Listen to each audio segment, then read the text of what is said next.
Olá! Hoje a gente vai mergulhar numa das transformações mais incríveis da história.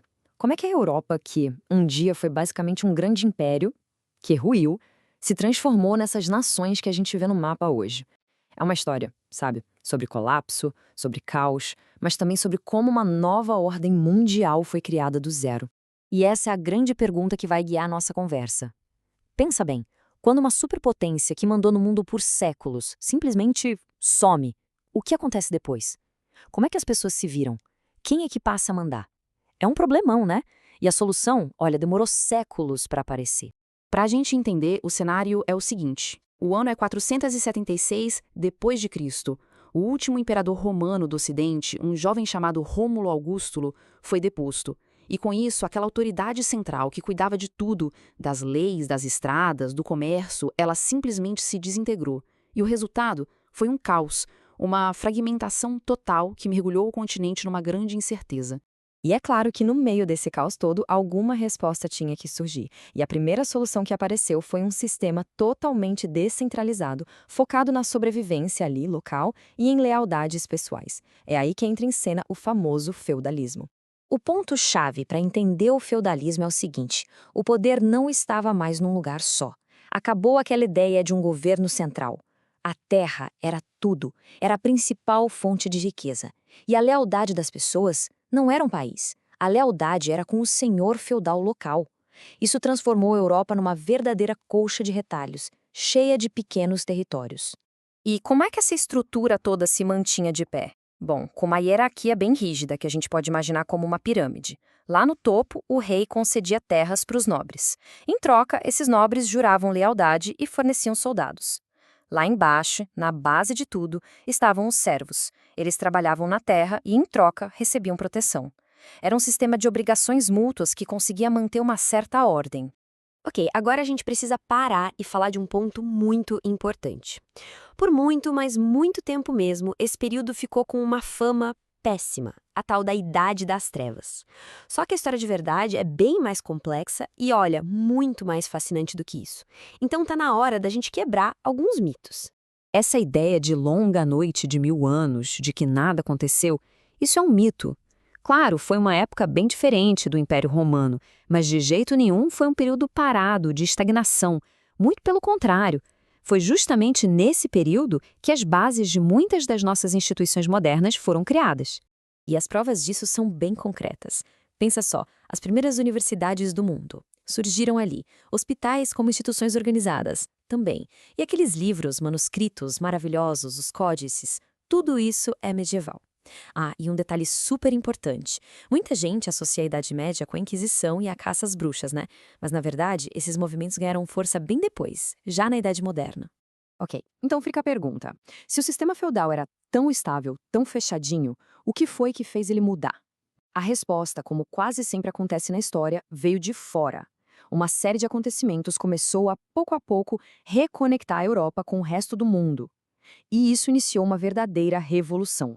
A gente pode dizer que o estopim foi lá no século XI, as Cruzadas. Elas tinham objetivos religiosos e militares, mas um efeito colateral gigantesco foi reabrir as rotas comerciais com o Oriente. De repente, começaram a chegar de novo produtos, ideias e, o mais importante de tudo, o dinheiro. As moedas voltaram a circular com força. Com o comércio bombando, aquelas antigas fortificações, os chamados burgos, cresceram e se transformaram em cidades cheias de vida. E aí, com as cidades e o comércio renascendo, um personagem completamente novo entra na nossa história. É um grupo de pessoas que não baseava sua riqueza e seu poder na terra, como os nobres. Não, a força deles vinha do mercado. Essa nova classe é a burguesia. O nome, claro, vem dos burgos, as cidades onde eles viviam. Essa galera era formada por artesãos, banqueiros e principalmente comerciantes. O ponto é, os interesses deles eram totalmente diferentes dos interesses da nobreza feudal. E é exatamente esse choque de interesses que vai ser o motor da próxima grande transformação na Europa. Pensa bem, para essa nova burguesia, o feudalismo era um verdadeiro pesadelo logístico. Tenta imaginar fazer negócios naquela época. Você tinha que cruzar vários feudos, e em cada um era uma moeda diferente, uma regra diferente, um pedágio que um senhor local inventava na hora. Não dava. Para eles poderem crescer, eles precisavam de unificação, segurança e um padrão. E é nesse ponto que a nossa história chega no seu momento decisivo. De um lado, a gente tem a burguesia querendo mudança, mas sem exército. E do outro lado, tinha uma outra figura que também estava bem satisfeita com o poder dos nobres, o próprio rei. O que aconteceu? Uma das alianças mais improváveis e mais importantes da história começou a se formar. Vamos entender a situação do rei. Na teoria, ele era o topo da pirâmide feudal, certo? Só que, na prática, o poder dele era bem limitado. Ele dependia totalmente da boa vontade dos grandes nobres. Os reis queriam o poder de volta para eles.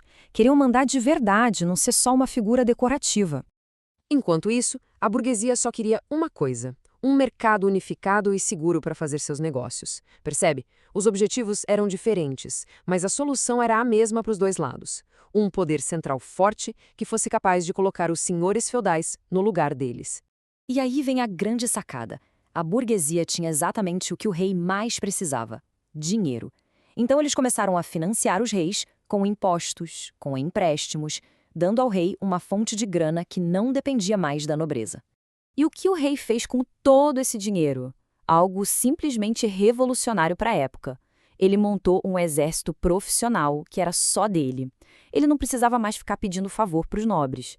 E com esse exército, ele finalmente teve força para unificar o território, impor suas próprias leis e criar uma moeda única. Ou seja, garantir tudo aquilo que a burguesia mais queria. Então, essa aliança entre rei e burguesia causou uma transformação gigantesca. A gente sai de um poder todo quebrado e vai para um poder centralizado. A gente sai de uma economia de pura sobrevivência e entra numa economia comercial. E talvez o mais importante, aquela lealdade que era para o senhor feudal local, ela começa a se transformar em uma lealdade a um rei e a um território. Em outras palavras, começa a nascer a ideia de nação. E qual foi o resultado final de todo esse processo? O nascimento dos primeiros estados nacionais modernos da Europa. Países como Portugal, Espanha, Inglaterra, França, todos eles foram criados a partir dessa aliança estratégica entre a coroa e o dinheiro da burguesia, marcando o fim da Idade Média. E tudo isso nos leva a uma última reflexão. A história da formação desses primeiros países é, no fundo, uma história sobre a união de interesses entre o poder político e o poder econômico. Então, fica a pergunta: como é que essa mesma dinâmica, essa aliança entre poder e riqueza continua a moldar o nosso mundo hoje? É algo para a gente pensar, não é mesmo?